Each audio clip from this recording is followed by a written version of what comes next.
नमस्कार, यो एभिन्यूज खबरको संकेत हो। तपाई अहिले एभिन्यूज एट 2 मा हुनुहुन्छ। म सुसन रामदाम। प्रारम्भमा मूल खबर।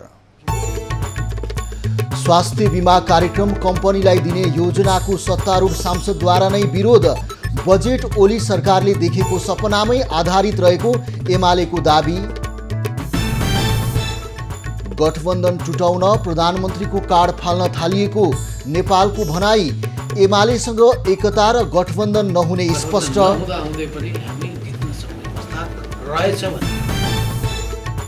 नेपालगञ्जको धम्बोजी चोकमा पूर्व राजा वीरेन्द्रको शालिग राख्ने क्रममा झडप।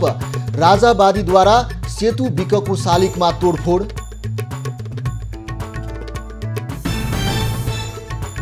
युक्रेनलाई हतियार सहयोग दिने अमेरिकी घोषणापछि रसिया आक्रोशित।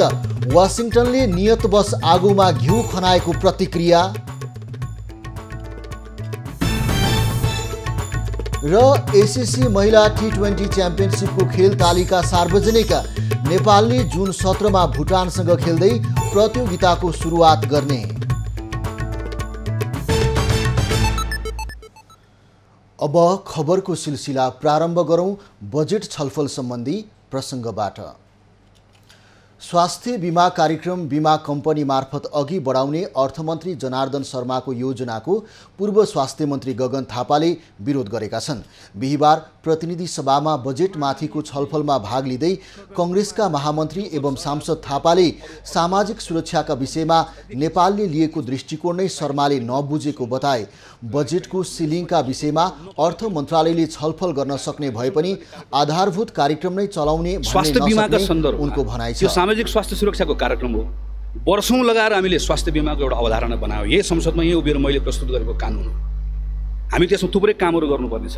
तर यो पटक अर्थ मन्त्रालयले के ल्याइदियो? स्वास्थ्य बीमालाई अब बीमा कम्पनी मार्फत चलाउने। बीमा कम्पनी मार्फत चलाउने भनेको त्यो नेपालले अहिलेसम्म लिएको स्वास्थ्य बीमाको सामाजिक सुरक्षाको दृष्टिकोण नबुझ्नु।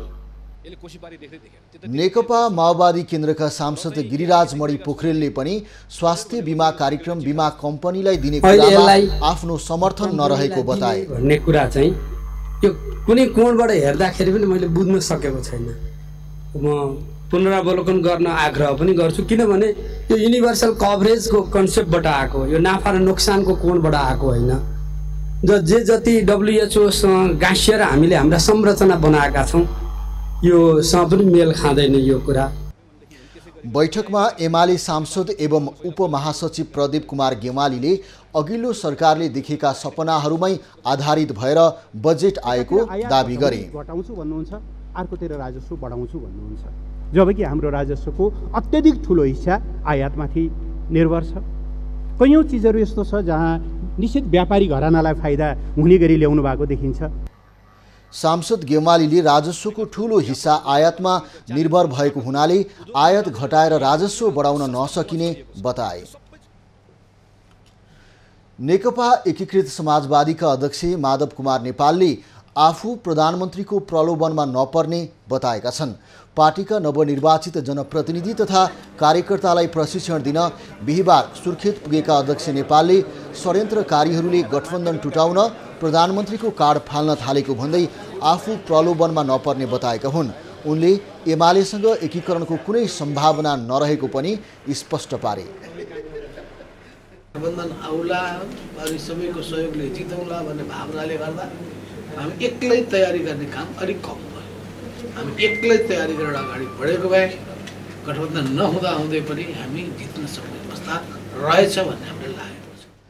अध्यक्ष नेपालले आफूले इमान्दारिता देखाउँदा पनि गठबन्धन दलहरूबाटै धोका पाएको पनि बताए। उनले स्थानीय तह निर्वाचनमा पार्टीले एक्लै प्रतिस्पर्धा गरेको भए अझ धेरै सिट जित्ने दाबी समेत गरे। अब प्रचण्डजीले एउटा कार्यक्रममा भन्नुभयो कि मलाई प्रधानमन्त्रीको अफर आएको र त्यसपछि मैले जवाब दिँदै भनेको थिएँ प्रचण्ड कमरेड तपाईँलाई मात्रै होइन अन्त पनि आएको होला है भनेर मात्रै साङ्केतिक कुरा मैले गरेको थिएँ। यसबाट साङ्केतिकबाट बुझिहाल्नुहोस्। यो कार्ड प्रयोग गर्ने तरिका चाहिँ मान्छेलाई मूर्ख बनाउन सकिन्छ भन्ने तरिकाले छोड्दैन राम्रो। स्थानीय निर्वाचनमा पार्टीले गर्व गर्न लायक सफलता भने प्राप्त गरेको नेपालको भनाइ थियो। गठबन्धन दलबीच प्रदेश र सङ्घको निर्वाचनमा पनि तालमेल हुने बताउँदै उनले सरकारले जनभावना अनुसारको बजेट ल्याएको दाबी समेत गरे। नेपालको राजपरिवारको एउटा वंश विनाश भएको आज 21 वर्ष पुरा भएको छ। 2058 साल जेठ 19 गते दरबारभित्र भएको गोलीकाण्डमा तत्कालीन राजा वीरेन्द्र शाहको वंश नै नाश हुने गरी राजपरिवारका 10 जनाको एकै ठाउँमा हत्या भएको थियो। इतिहासमै डरलाग्दो मानिएको यो घटना भने अझै रहस्यमा रहेको छ। जेठ 19 को शुक्रबारको दिन नारायणहिटी दरबारभित्र राजा वीरेन्द्र, रानी ऐश्वर्य, युवराज दिपेन्द्र, अधिराज कुमार निराजन, अधिराज कुमारीहरू श्रुति, शान्ति, राज्यलक्ष्मी सिंह, शारदा राज्यलक्ष्मी शाह, शाहज्यादी जयन्ती राज्यलक्ष्मी शाह, कुमार खड्ग विक्रम शाह र धीरेन्द्र शाहको एकै प्रकरणमा हत्या गरिएको थियो। घटनामा कुमोल शाह, शोभा शाही, कुमार गोरखशमशेर राणा र केतकी चेस्टर घाइते भएका थिए। घटनापछि तत्कालीन सरकारद्वारा गठित समितिले छानबिनपछि तयार गरेको प्रतिवेदनले घटना तत्कालीन युवराज दिपेन्द्रबाटै भएको ठहर गरे पनि यसलाई धेरैले विश्वास गरेका छैनन्। अहिलेसम्म त्यो हत्या कसले र किन गर्यो भन्ने एकिन तथ्य बाहिर आउन सकेको छैन। वीरेन्द्रको वंशनाश नै नेपालमा राजतन्त्र अन्त्यको कारण बन्न पुग्यो। दरबार हत्याकाण्डपछि माओवादीको सशस्त्र द्वन्द्व र राजनीतिक दलहरूको जनआन्दोलनपछि नेपाल गणतान्त्रिक मुलुक घोषणा भयो। ज्ञानेन्द्र शाह नै नेपालको इतिहासमा अन्तिम राजा बने। नेपालगञ्जको धम्बोजीमा स्वर्गीय राजा वीरेन्द्र शाहको शालिग राख्न नपाएको भन्दै राजतन्त्र समर्थकहरूले प्रदर्शन गरेका छन्। प्रदर्शनका क्रममा झडप भएको थियो भने शहीद सेतु विकको शालिग समेत तोडफोड भएको छ। राजतन्त्र समर्थकहरूले स्वर्गीय राजा वीरेन्द्रको शालिग राखेपछि लगतै प्रहरीले हटाएको थियो। ठुलो सङ्ख्यामा रहेका समर्थकहरूले धम्बोजीमा अर्धकतको शालिग राख्दै गर्दा प्रहरीले हस्तक्षेप गरेको थियो। सो क्रममा झडप हुँदा 2 जना सशस्त्र प्रहरी र 9 जना नेपाल प्रहरीका सुरक्षाकर्मी र केही राजतन्त्र समर्थकहरू घाइते भएका छन्। स्थिति तनावग्रस्त हुँदा प्रहरीले केही राउन्ड हवाई फायर समेत गरेको थियो।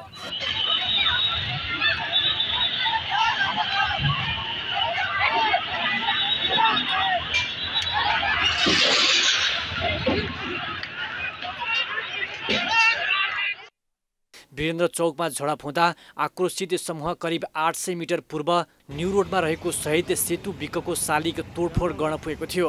राजतन्त्र समर्थकहरूले इतिहास मेटाउन नहुने भन्दै धम्बोजीमा शालिग पुनर्स्थापना गर्न लागेको यो दोस्रो प्रयास हो।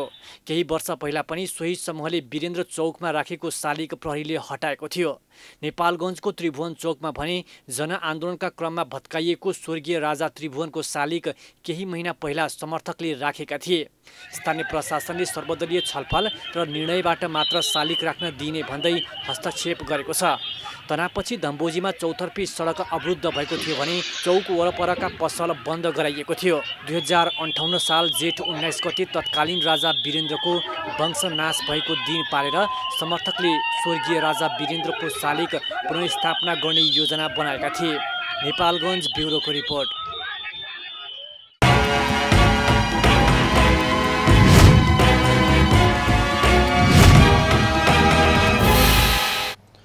स्थानीय तह सदस्य निर्वाचनबाट निर्वाचित जनप्रतिनिधिलाई नेकपा माओवादी केन्द्रको 2 दिने प्रशिक्षण कार्यक्रम आज सकिँदैछ। बुधबारदेखि सुरु भएको अभिमुखीकरण कार्यक्रम अर्थात् प्रशिक्षण कार्यक्रम आज साँझ सकिने भएको हो।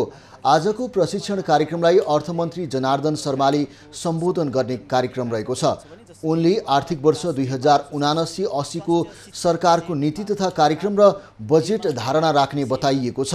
त्यस्तै राष्ट्रिय योजना आयोगका सदस्य डाक्टर रामकुमार फुयालले स्थानीय तहको नीति योजना र कार्यक्रम पूर्व मन्त्री एवं पार्टीको श्रम अर्थ तथा योजना विभागका प्रमुख वर्षमान पुनले स्थानीय अर्थतन्त्रको निर्माण र नेपाली विशेषताको समाजवाद चार्टर्ड एकाउन्टेन्ट चन्द्रकान्त भण्डारीले स्थानीय तहको लेखा प्रणालीबारे प्रशिक्षण दिने बताइएको छ।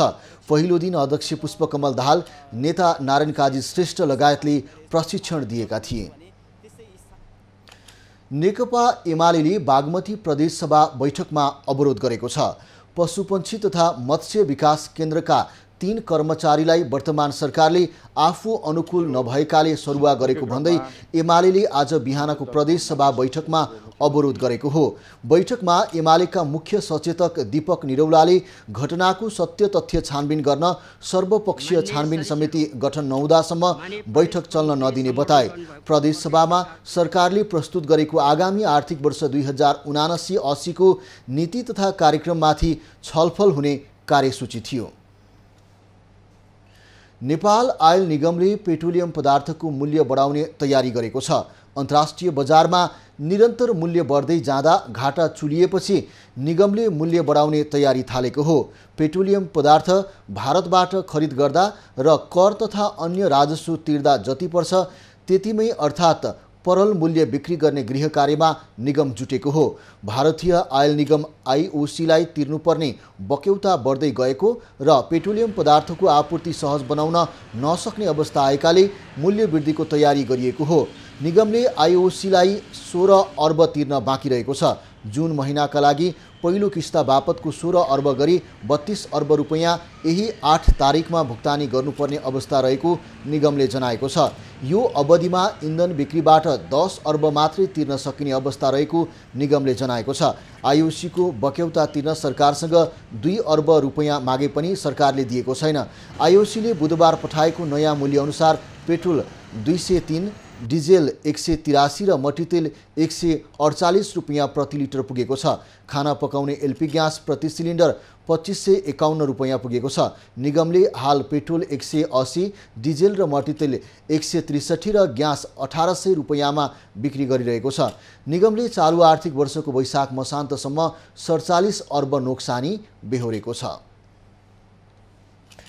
कायम मुकायम प्रधान न्यायाधीश दीपक कुमार कार्कीले अदालतको पहिलो काम न्यायसङ्गत तरिकाले सेवाग्राहीलाई छिटो छरिते सेवा दिनु रहेको बताएका छन्। हुम्ला जिल्ला अदालतको नवनिर्मित भवनको उद्घाटन गर्दै उनले संविधान ऐन कानुनले व्यवस्था गरे अनुसार अदालतले सेवाग्राहीहरूलाई सेवा प्रदान गर्दा खुसी पार्नु पहिलो काम भएको बताएका हुन्। कानुनमा लिखित रूपमा नसमेटेका कतिपय विषय व्यावहारिक रूपमा समाधान गर्नुपर्ने बताउँदै उनले न्यायकर्मी स्वच्छ र निष्पक्ष हुनुपर्ने कार्कीको भनाइ छ। सेवाग्राहीहरूलाई सेवा गर्नको लागि हामी बसेको हुनाले सेवाग्राहीहरूको सेवामा चाहिँ हामीले विशेष ध्यान पुर्याउनु पर्छ र उहाँहरूलाई हामीले चाहिँ मतलब के भन्दाखेरि सम्मानका साथ व्यवहार गर्नुपर्छ। सेवाग्राहीले समयमै न्याय पाए मात्र अदालतप्रतिको विश्वास बढ्ने कायम मुकायम प्रधान न्यायाधीश कार्कीको भनाइ छ। उनले अदालतका कर्मचारीको व्यवहारमा पनि परिवर्तन आवश्यक रहेको उल्लेख गरे। कार्यक्रममा सर्वोच्चका वरिष्ठतम न्यायाधीश हरिकृष्ण कार्कीले न्यायालय सेवाग्राही मैत्री हुनु आवश्यक रहेको बताए। मौसम सफा नभई आन्तरिक उडानलाई अनुमति नदिने नेपाल नागरिक उड्डयन प्राधिकरणको निर्णय कडाइका साथ लागू भएको छ। प्रविधिको प्रयोग नगरी आँखाले हेर्दै उडान गर्नुपर्ने क्षेत्रहरू भरतपुर, लुक्ला, सुर्खेत र पोखराको उडानमा यो व्यवस्था कडाइका साथ पालना गराइएको हो। मौसमकै कारण जेठ 15 गते तारा एयरको जहाज दुर्घटनामा परेपछि पुनः त्यस्ता घटना दोहोरिन नदिन प्राधिकरणले यो व्यवस्था गरेको हो। वायु सेवाहरूले बुधबार विमानस्थल स्थित मौसम तथा हवाई मौसम पूर्वानुमान शाखाले उपलब्ध गराएको मौसम सम्बन्धी प्रतिवेदनका आधारमा अनुमति लिएर उडान थालेका हुन्। प्राधिकरणका अनुसार 21वटा विमान तथा हेलिकप्टर कम्पनीले मौसम तथा हवाई पूर्वानुमान शाखाबाट रिपोर्ट लिएर उडान भरेका हुन्। ती क्षेत्रमा उडान भर्दा बाटोको मौसमसहित उडान सुरु भएदेखि अवतरण हुने स्थानसम्मको मौसम सफा भएपछि मात्रै उडान अनुमति पाइनेछ। प्रविधि जडान भएको विमान र विमानस्थलबाट भने इनरुट मौसम सफा नभए पनि उडान अनुमति पाउनेछ। नयाँ व्यवस्था अघि विमान उड्ने र अवतरण हुने विमानस्थलको मौसमका आधारमा उडान हुँदै आएको थियो। उडान सुरक्षालाई ध्यानमा राख्दै कडिकडाउ गरिएसँगै प्राधिकरणले मौसम पूर्वानुमान शाखालाई हवाई कम्पनीले मागेकै समयमा मौसम सम्बन्धी जानकारी उपलब्ध गराउन मौखिक निर्देशन दिएको छ। एकैछिन वर्षा हुने बित्तिकै बनेपाको पुल बजार लगायतका क्षेत्र डुबान हुने गरेको छ। डुबान नियन्त्रणको लागि ससाना प्रयास भए पनि दीर्घकालीन समस्या समाधान हुन सकेको छैन। डुबानका कारण नगरका जनताले समस्या भोग्नु परेपछि बनेपा नगरपालिका डुबानको समस्या समाधान गर्ने गरी अघि बढेको छ। केही दिन अघिको वर्षाका कारण पुल बजार, चाँदनी चोक, तरकारी बजार लगायत अरनिको राजमार्गमा पर्ने विभिन्न भाग र पुण्यमाता करिडोरका विभिन्न भूभाग डुबानमा परेका हुन्। खड्पु, धनेश्वर, नाला लगायतका क्षेत्रमा लगाइएको खेतीमा पनि क्षति हुने गरेको छ। बनेपा नगरपालिकाका नगर प्रमुख शान्तिरत्न साक्यले पद बहाली गरेको दिनदेखि नै डुबानको समस्या समाधानका लागि काम भइरहेको बताए। हाम्रो अहिले यो कमसेकम 2 महिना जति पानी पर्छ कि असार, श्रावण, भाद्रसम्म पनि पर्ला। त्योसम्मको समयमा बनेपाको हाइवे बन्द नहोस्, पानी डुबान भएर चाहिँ बन्द नहोस्। मुख्य हाम्रो चाहिँ धेरै अहिलेको लागि चाहिँ यही मात्रै हो। अहिले खासै त्यसमा अरू गर्ने होइन। भोलि पर्सि यो कोरिडोरको पनि कामहरू हुन्छ, यहाँ साइडमा बाटोहरू पनि बन्छ र हामी त्यसमा पनि पैसा लाग्नेछौँ। अहिलेलाई तत्कालीन समाधान भनौँ त्यसको लागि मात्रै काम गरिरहेछौँ यो खोलाकोमा चाहिँ। उपप्रमुख विमला सापकोटाले मुद्दाका कारण करिडोर विस्तार हुन नसकेको भन्दै छलफल सुरु भएकाले समस्या समाधान हुने विश्वास व्यक्त गरिन्। करिडोरमा जुन समस्या छ त्यो समस्या समाधान कसरी गर्ने भनेर जसले चाहिँ त्यो करिडोरमा मुद्दाहरू राख्नु भएको छ उहाँहरूसँग बसेर छलफल गर्ने समाधान के हुन्छ भन्ने त्यो प्रक्रियामा छौँ उहाँहरूसँग।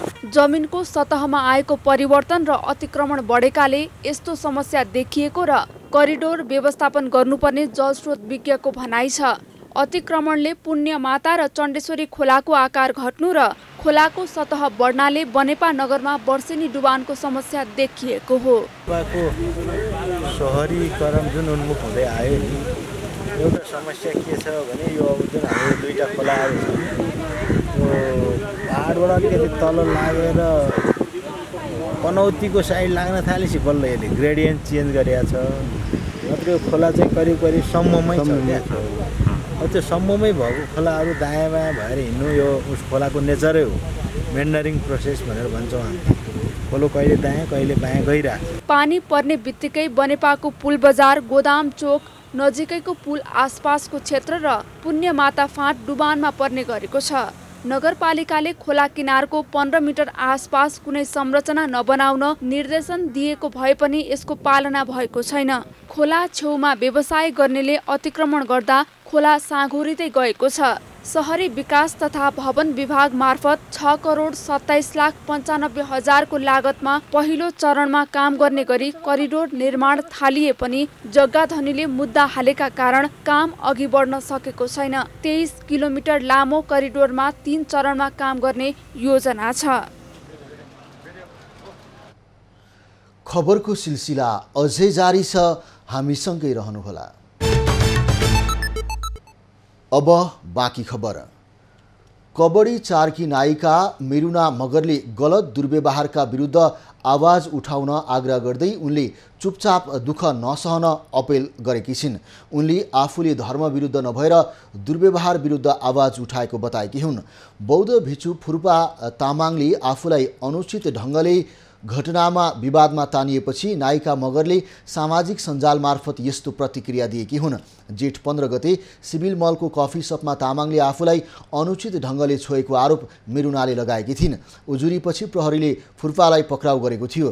3000 रुपैयाँ धरौटीमा रिहा भएका फुर्पाले मेरुनासँग माफी समेत मागेका थिए। मङ्गलबार बेलुका दुवै पक्षबीच सहमति भएपछि विवाद मत्थर भएको छ। मिलापत्र भइसके पनि सामाजिक सञ्जालमा धर्मलाई लिएर विभिन्न टीका टिप्पणी भएपछि मगरको पछिल्लो भनाइ सार्वजनिक भएको हो। उनले अन्याय एवं हिंसा विरुद्ध लड्न आम महिलालाई आग्रह गरेकी छन्। अन्याय विरुद्ध लड्न अहिले कठिन भएपछि भोलिका दिनमा अवश्य परिवर्तन हुने मेरुनाको विश्वास रहेको छ। निर्वाचन आयोगको सिफारिसमा गृह मन्त्रालयले बाजुरामा प्रमुख जिल्ला अधिकारी, सिडिओ, सशस्त्र प्रहरी र नेपाल प्रहरीका प्रमुख परिवर्तन गरेको छ। मतदान केन्द्र कब्जा हुँदा सुरक्षाकर्मीहरूले प्रभावकारी भूमिका नखेलेको आरोपमा आयोगले सुरक्षा प्रमुख हटाउन निर्देशन दिएको थियो। चुनाव निष्पक्ष र मर्यादित वातावरणमा सम्पन्न गर्न नसकेको भन्दै प्रमुख जिल्ला अधिकारी र प्रहरी प्रमुखहरूलाई हटाएर नयाँ पठाइएको हो। गृह मन्त्रालयले सिडिओ उपेन्द्र राज पौडेल, सशस्त्र प्रहरी उपरीक्षक दीपक विष्ट र नेपाल प्रहरीका प्रहरी नायब उपरीक्षक चतुर्भुज ओझालाई फिर्ता गरेको हो। गृह मन्त्रालयका अनुसार प्रकाश चन्द्र अधिकारीलाई सिडिओको जिम्मेवारी दिएको छ।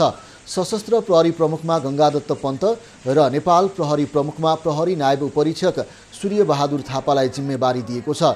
बुढीगङ्गा नगरपालिकामा वैशाख 30मा स्थानीय चुनाव भए पनि बुथ कब्जा भएको आरोप लाग्दै आएको छ। नेपाली कङ्ग्रेसले नेकपा एमालेका कार्यकर्ताले बुथ कब्जा गरेको आरोप लगाएको छ भने एमाले सत्ताको दुरुपयोग गर्दै कङ्ग्रेसले कब्जा गरेको आरोप लगाइरहेको छ। कङ्ग्रेसबाट बुढीगङ्गामा रङ्गबहादुर खाती र एमालेबाट रामबहादुर बानिया नगर प्रमुखका उम्मेदवार छन्। सुरक्षा प्रमुख फेरिए पनि नयाँ चुनावको मिति घोषणा भएको छैन। निर्वाचनका लागि निर्वाचन आयोगले पुष्पराज पाण्डेलाई निर्वाचन आयुक्तको रूपमा नियुक्त गरेको छ। मुख्य निर्वाचन अधिकृत राजनीतिक दलका प्रतिनिधिहरू लगायतसँग छलफल गरी स्थानीय चुनावको मिति तय गर्ने तयारी भइरहेको बताइएको छ। कृषि तथा पशुपालन क्षेत्रको कोरियन भाषा परीक्षा आजदेखि सुरु भएको छ। वैदेशिक रोजगार विभाग अन्तर्गतको रोजगार अनुमति प्रणाली EPS शाखाले कोरिया जानको लागि आवेदन दिएका मध्ये कृषि तथा पशुपालन क्षेत्रको भाषा परीक्षा आजदेखि असार 3 सम्म परीक्षण सञ्चालन गर्न लागेको हो। EPS शाखाका अनुसार परीक्षा ललितपुरको भैँसेपाटी स्थित CBT भवनमा 3 चरणमा परीक्षा सञ्चालनको व्यवस्था मिलाइएको छ। पहिलो बिहान 10 बजे, दोस्रो 11 बजे र अन्तिम चरणको परीक्षा 2 बजे हुनेछ। रोजगारीको लागि कोरिया जान 43,000 भन्दा बढीले आवेदन दिएका छन्। भाषा परीक्षा पास गरेका मध्ये 9,513 जनाले यो वर्ष कोरियामा रोजगारीको अवसर पाउनेछन्। परीक्षा वैशाख 26 देखि सञ्चालन गर्ने भनिए पनि स्थानीय तहको निर्वाचनका कारण स्थगन गरिएको थियो।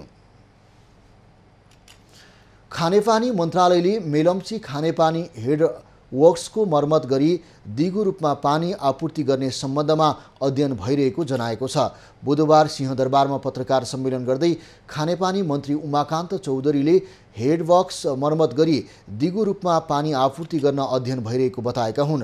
सम्भावित बाढी तथा पहिरोको जोखिमबाट जोगाउन मेलम्चीको पानी हाललाई बन्द गरिएको जानकारी दिँदै मन्त्री चौधरीले वैकल्पिक व्यवस्था गरेर भए पनि उपत्यकामा खानेपानी अभाव हुन नदिने बताए। अर्बौंको लगानीमा निर्माण भएको मेलम्ची खानेपानी योजनाका संरचनाहरूलाई सुरक्षित गर्न अति आवश्यक भएकोले डाइभर्सन स्थलमा जडित पूर्व सचेतना प्रणाली, इयरली वार्निङ सिस्टम, मौसमविदहरू एवं विज्ञहरू समेतको सुझावको आधारमा तथा सम्भावित प्राकृतिक प्रकोपको कारणले थप क्षति हुन नदिन मेलम्चीको पानी हाललाई बन्द गरिएको बेहोरा जानकारी गराउँदछौँ। काठमाडौँ उपत्यकाको खानेपानी समस्याको दिगो समाधानका लागि याङ्री, लार्के, सिस्नेरी, महादेव खोला लगायतका सम्भाव्य सबै स्रोतहरूबाट पानी उपलब्ध गराउनको लागि काम भइरहेको पनि मन्त्री चौधरीले बताए। नेकपा माओवादी केन्द्रका अध्यक्ष पुष्पकमल दाहालले कङ्ग्रेसले अहङ्कार देखाए ठेगान लगाइदिने चेतावनी दिएका छन्। सत्तामा पुगेपछि एमाले जस्तै दम्ब कङ्ग्रेसले पनि देखाउन थालेकाले ठेगान लगाउने चेतावनी दिएका हुन्। काङ्ग्रेसका नेता साथीहरूलाई र कङ्ग्रेस पार्टीलाई पनि भन्न चाहन्छु, अहङ्कार र दम्बले कसैको पनि हित गर्दैन, जनता र राष्ट्रको त गर्दैन। बुधबार राजधानीको एक कार्यक्रममा माओवादी केन्द्रका अध्यक्ष पुष्पकमल दाहाल निकै आक्रोशित देखिए। त्यो पनि सत्ता साझेदार कङ्ग्रेसप्रति लक्षित गर्दै। सत्ताको चाबी हातमा समाएका दाहालले भने कि एमाले जस्तै कङ्ग्रेसले पनि दम्ब नदेखाओस्, कङ्ग्रेसमा पनि अहङ्कारी प्रवृत्ति बढ्दै गएकाले एमालेकै हालतमा पुर्याइदिने कडा चेतावनी उनले दिए। फेरि काङ्ग्रेस पनि एमाले जस्तै अहङ्कार र दम्ब चुलिएर माओवादी केही नै होइन, अब स्थानीयमा नि धेरै जसो ठाउँमा ठेगान लाइयो, अब प्रदेश र सङ्घमा नि ठेगान लाउने भन्यो भने हामीले फेरि एमालेलाई ठेगान लाए जस्तै फेरि काङ्ग्रेसलाई लगाउने दिन नआओस् भन्ने छ हामीलाई। दाहालले भने कि माओवादी एजेन्डाकै बलमा हर्क राई र बालेन्द्र शाह जस्ता स्वतन्त्र उम्मेदवारहरू निर्वाचित भए, तर त्यही एजेन्डाको पार्टीका जनप्रतिनिधि र कार्यकर्तामा आएको विचलनले माओवादी कमजोर भएको टिप्पणी गरे। आफ्नो एजेन्डा अनुरूप काम गर्न नसक्दा माओवादी निरन्तर कमजोर भएको उनले बताए। पार्टीको लोकप्रियता बढाउन माओवादीका जनप्रतिनिधिहरूले सचिएर काम गर्न दाहालले सुझाव दिए। मैले हेर्दा के देख्छु भने उनीहरूले माओवादीको जस्तो कुरा गरेका छन् क्या, त्यसो भएर तिनीहरूलाई जनताले मत दिया हो। हिजो माओवादीले हामीले जे भन्थ्यौँ जनताको सेवा गर्ने, जनताले चाहिँ धारो पानी फोहोर मैला व्यवस्थापन शोषण विभेद अन्याय अत्याचार सब सिद्ध्याउँछौँ भनेर हामीले भने होइन। सशस्त्र युद्धका क्रममा जनताको काममा सहयोग गर्ने गरे पनि अहिले त्यो हराउँदै गएको दाहालले स्मरण गराएका थिए। दाहालले राष्ट्र र जनताको हितमा काम गर्ने पार्टी बोली र व्यवहारमा समानता नआउँदा कमजोर हुन परेको दुखेसो समेत गरेका थिए। क्यामेरामा कुमार मानन्धरका साथमा अजय खत्री, काठमाडौँ। निजगढमा निर्माण हुने भनिएको अन्तर्राष्ट्रिय विमानस्थल नबनाउन सर्वोच्च अदालतले गरेको फैसलाको विरोधमा बारामा एक सातादेखि चक्काजाम र प्रदर्शन हुँदै आएको छ। निजगढ सरोकार समितिले बुधबार निकालेको र्यालीले निजगढको प्रभात फेरी गरी पुनः निजगढ स्थित पूर्व पश्चिम लोकमार्गको शहीद चोकमा चक्काजाम र धरना गरेका छन्।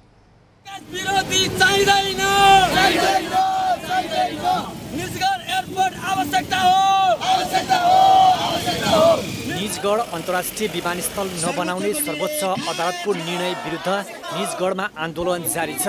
देश र जनताको विपक्षमा आएको फैसलाको भन्दै स्थानीयहरूले त्यसको विपक्षमा विरोध गर्दै आएका हुन्। सम्मानित अदालत भन्दैमा उसले जथाभावी गरेको निर्णय मान्नुपर्ने कुनै बाध्यता नभएको भन्दै उनीहरूले विरोध गरेको बताएका छन्। आयोजना निर्माण गर्ने क्रममा सरकारले कुनै गल्ती र त्रुटि गरेको भए सच्याउन अदालतले आदेश दिन सक्ने उनीहरूले बताएका छन्। तर आफ्नो कार्यक्षेत्र बाहिर गएर अदालतले कुनै पनि निर्णय गर्न नहुने उनीहरूको भनाइ छ।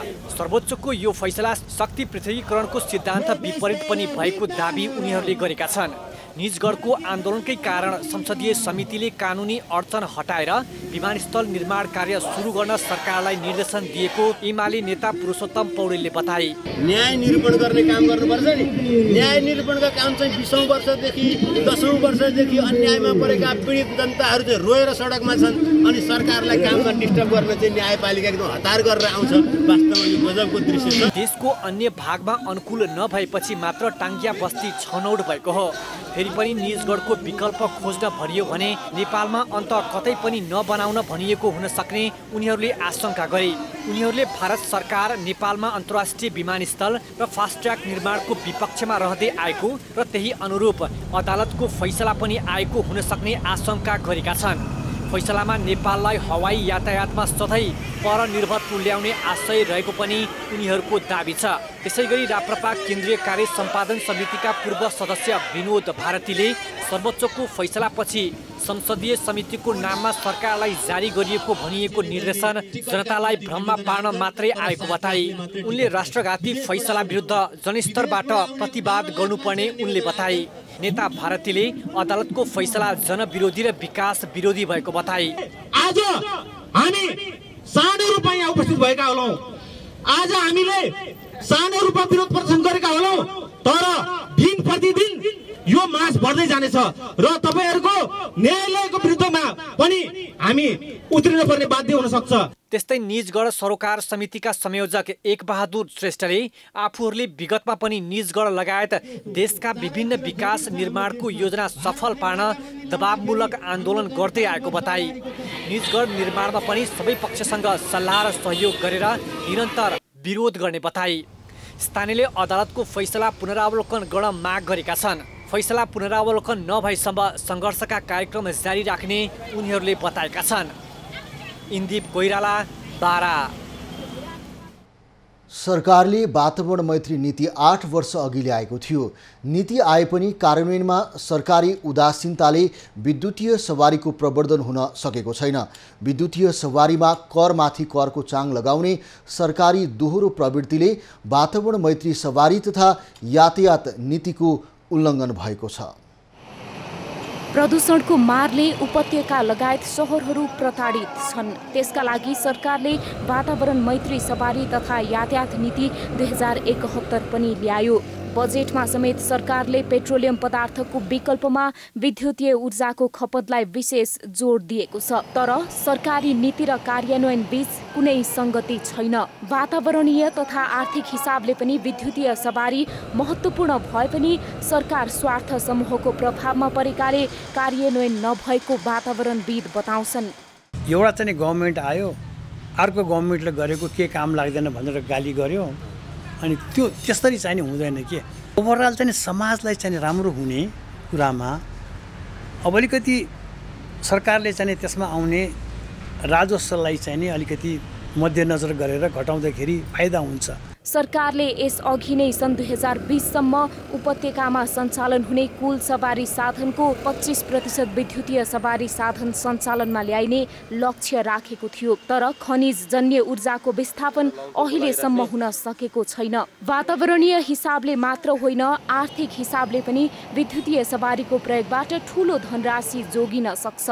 उदाहरणका लागि एउटा विद्युतीय बस दिनभरि गुड्दा करिब 7 देखि 800 बराबरको ऊर्जा खपत गर्छ, जसबाट इन्धन खरिद बापतको 4200 रुपैयाँ बचत हुन आउँछ।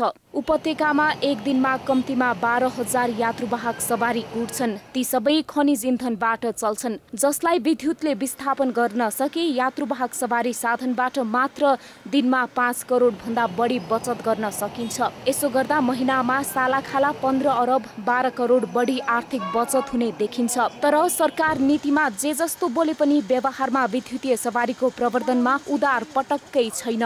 त्यसको गतिलो उदाहरण हो आगामी आर्थिक वर्षको बजेटमा विद्युतीय सवारीमा 60% सम्म अन्तः शुल्क लगाउने व्यवस्था। 10% तिर्दा त हामीले डिजेल गाडी भन्दा विद्युतीय गाडी महँगो भयो भनेर प्रतिप्रश्न गरिरहने ठाउँमा अब त्यसरी जाने हो भने नेपालमा विद्युतीय सवारी साधन चल्ने अवस्था छैन। सरकारले किलोवाट चाहिँ के को कारणले किलोवाटमा ल्याएको हो त्यो कुरा चाहिँ प्रश्न गर्नुपर्छ नेपाल सरकारले। विद्युतीय सवारीको विकल्प छैन, किनकि पेट्रोलियम पदार्थको परनिर्भरताबाट मुक्ति पाउन विद्युतीय सवारी एकमात्र विकल्प हो। यो विषय सरकारलाई पनि राम्रोसँग थाहा छ, तर स्वार्थ समूहको प्रभावमा परेर सरकारले आफ्नै नीति कार्यान्वयन नगर्दा विद्युतीय सवारीको प्रवर्धन हुन नसकेको हो। क्यामेरामा रविन्द्र लम्सालका साथमा ममता थापा, काठमाडौँ। होटलहरूले एकपटक मात्रै प्रयोग हुने प्लास्टिक जन्य वस्तुको प्रयोग नगर्ने भएका छन्। बढ्दै गएको जलवायु परिवर्तनको समस्यालाई मध्यनजर गर्दै बुधबार होटल व्यवसायी सङ्घ नेपालले no to single use plastic नामक कार्यक्रमको आयोजना गरेको हो। जलवायु परिवर्तनको समस्या समाधानमा आफूहरूले पनि सकेको कदम चालेको सङ्घले जनाएको छ। अहिले क्लाइमेट चेन्ज ले गर्दाखेरि अलिक समस्या एकदम जटिल छ। होटल एसोसिएसन नेपालले चाहिँ नि होटलको रुम्समा यो सुरुवात गरौँ सिंगल युज प्लास्टिक जुन दिन। कार्यक्रममा काठमाडौँ महानगरपालिकाकी उपमेयर सुनिता डङ्गोलले प्लास्टिक जन्य सामग्रीको व्यवस्थापन चुनौतीपूर्ण बन्दै गएको बेला सङ्घले चालेको कदम स्वागत योग्य भएको बताइन्।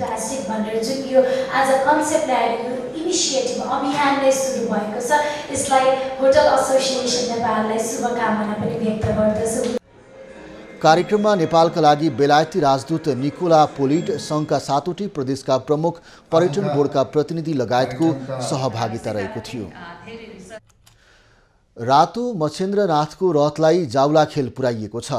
आज ललितपुरको जाउलाखेलबाट तानेर रथलाई जाउलाखेल पुर्याइएको हो।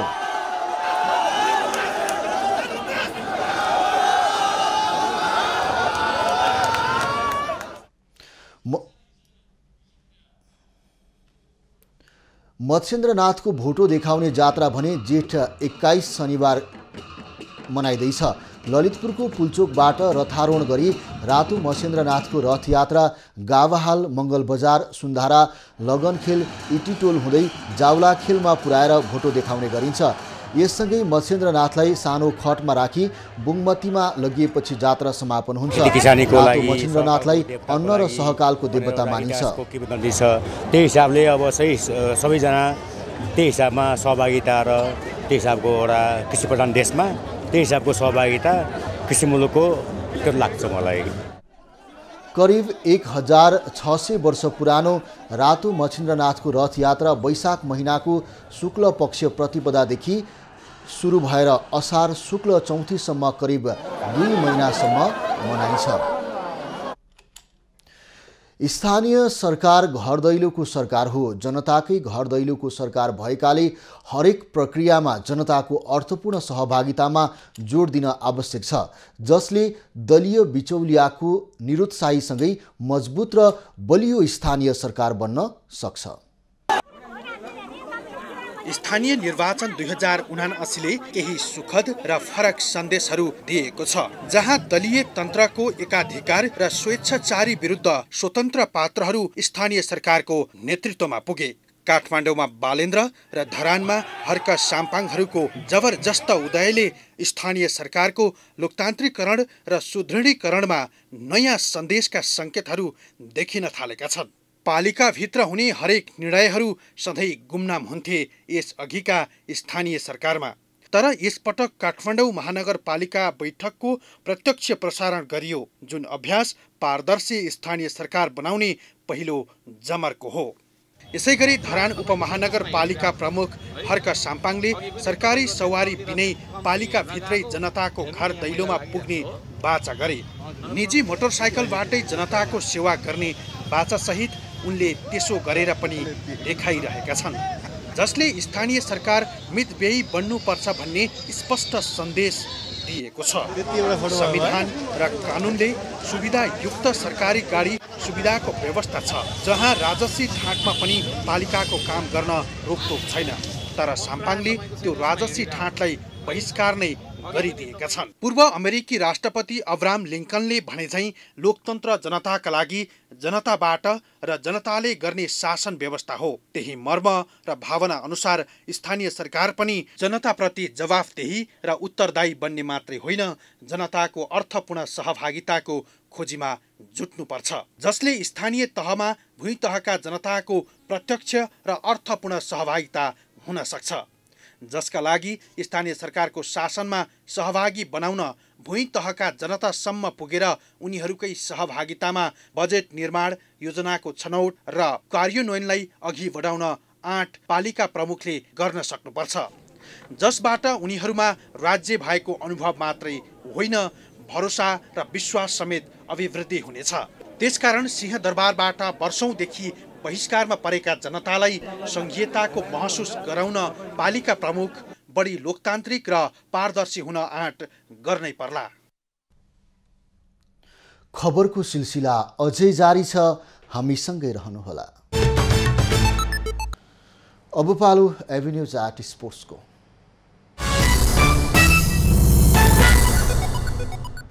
एसीसी महिला टी20 च्याम्पियनसिपको खेल तालिका सार्वजनिक भएको छ। मलेसियामा आयोजना हुने प्रतियोगिताको एसियन क्रिकेट काउन्सिलले खेल तालिका सार्वजनिक गरेको हो। जुन 17बाट सुरु प्रतियोगितामा एसीसीले सहभागी टोलीलाई 2 समूहमा विभाजन गरेको छ, जसमा नेपाल रहेको समूह बीमा हङकङ, कुवेत, भुटान र बहराइन रहेका छन्।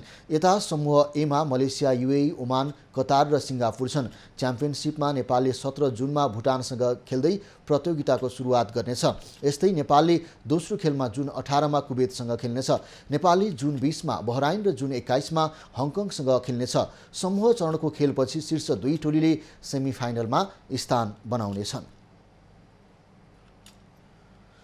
आईसीसी पुरुष क्रिकेट विश्वकप लिग 2 अन्तर्गतको सिरिजका लागि अमेरिकामा रहेको नेपाली राष्ट्रिय क्रिकेट टोलीले आज अभ्यास खेल खेल्दैछ। अमेरिकामा रहेका पूर्व खेलाडीहरूको क्लब नेपाली अल स्टार्ससँग नेपाली टोलीले 50 ओभरको खेलमा सहभागिता जनाउन लागेको हो। सिरिजको तयारी स्वरूप नेपाली टोलीले अभ्यास खेलमा सहभागिता जनाउन लागेको हो। नेपालले शनिबार ह्युस्टन हरिकेनसँग दोस्रो अभ्यास खेलमा सहभागिता जनाउने तालिका छ। सिरिजमा नेपाल, अमेरिका र ओमान बीच प्रतिस्पर्धा हुनेछ। सिरिज अन्तर्गत नेपालले पहिलो खेलमा ओमान विरुद्ध जुन 19मा र दोस्रो खेलमा अमेरिकासँग जुन 11मा प्रतिस्पर्धा हुनेछ। ओमान विरुद्ध जुन 14 र अन्तिम खेलमा नेपालले अमेरिका विरुद्ध जुन 15मा खेल्ने तालिका रहेको छ। लिग 2 को अङ्क तालिकामा नेपाल 6औं स्थानमा रहेको छ।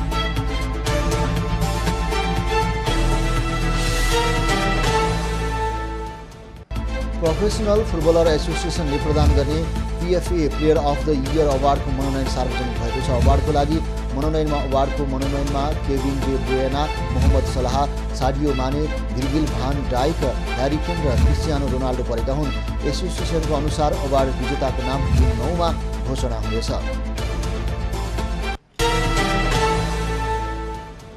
मध्य प्रदेश सभाको 9औं अधिवेशन आजबाट सुरु हुँदैछ। आगामी आर्थिक वर्ष 2079-80 को नीति तथा कार्यक्रम र बजेट ल्याउन अधिवेशन सुरु हुन लागेको हो। जेठ 22 गते आर्थिक वर्ष 2079-80 को नीति तथा कार्यक्रम प्रदेश सभामा प्रस्तुत हुने कार्यसूची छ। प्रदेश सरकारले आगामी असार 1 गते बजेट प्रदेश सभामा पेश गर्नुपर्ने संवैधानिक व्यवस्था छ। इन्टरनेट सेवा प्रदायकहरूको छाता सङ्गठन इन्टरनेट प्रदायक सङ्घ नेपाल आइस्पानले जुनसुकै बेला इन्टरनेट बन्द हुन सक्ने चेतावनी दिएको छ। पछिल्लो समय इन्टरनेट वितरण केन्द्रहरूमा नेपाल विद्युत प्राधिकरणले बिजुली काटिरहेको भन्दै इन्टरनेट बन्द हुन सक्ने जनाएको हो। योसँगै कक्षा 12 को सञ्चालित परीक्षामा समस्या आउन सक्ने देखिएको छ। परीक्षा नियन्त्रण कार्यालयले कक्षा 12 को प्रश्नपत्र परीक्षा केन्द्रहरूमा अनलाइनबाट पठाउँदै आएको छ। सरकारले समयमै काम पूरा नगर्ने निर्माण व्यवसायी तथा आपूर्तिकर्ताहरूलाई स्पष्टीकरण सोधेको छ। सरकारी कार्यालयहरूको सिफारिसमा 8 वटा निर्माण कम्पनी र आपूर्तिकर्तासँग सार्वजनिक खरिद अनुगमन कार्यालयले स्पष्टीकरण सोधेको हो। एक साताभित्र लिखित स्पष्टीकरण नआएमा कार्यालयले कालो सूचीमा राख्ने प्रक्रिया अघि बढ्ने कार्यालयले जनाएको छ। अब पालो एभिन्यूज एट मौसमको।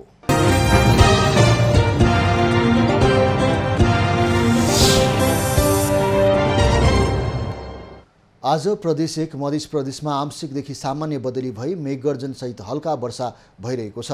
दिउँसो प्रदेश 1 प्रदेश मधेस बागमती प्रदेश र गण्डकी प्रदेशका केही स्थानहरूमा र बाँकी प्रदेशका पहाडी भूभागमा 1-2 स्थानमा मेघगर्जन र हावाहुरीसहित हल्कादेखि मध्यम वर्षाको सम्भावना रहेको जल तथा मौसम पूर्वानुमान महाशाखाले जनाएको छ।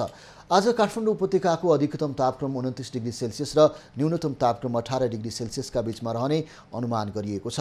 आज सूर्योदय 5:08 भयो भने सूर्यास्त 6:55 हुनेछ।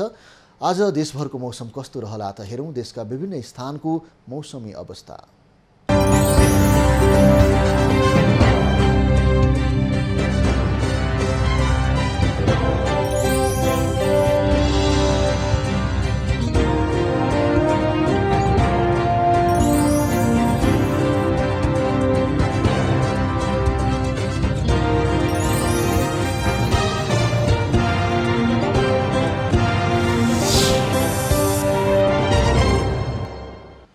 अहिलेलाई खबरको क्रम यति नै। एभिन्यूज खबरका यी सहित अन्य विस्तृत खबरको लागि www.avnews.tv लगइन गर्न सक्नुहुनेछ। युट्युब, फेसबुक र ट्विटरमा पनि हामीलाई फलो गर्न सकिनेछ। खबरभित्रको खबरको लागि हेर्दै रहनुहोला एभिन्यूज खबर।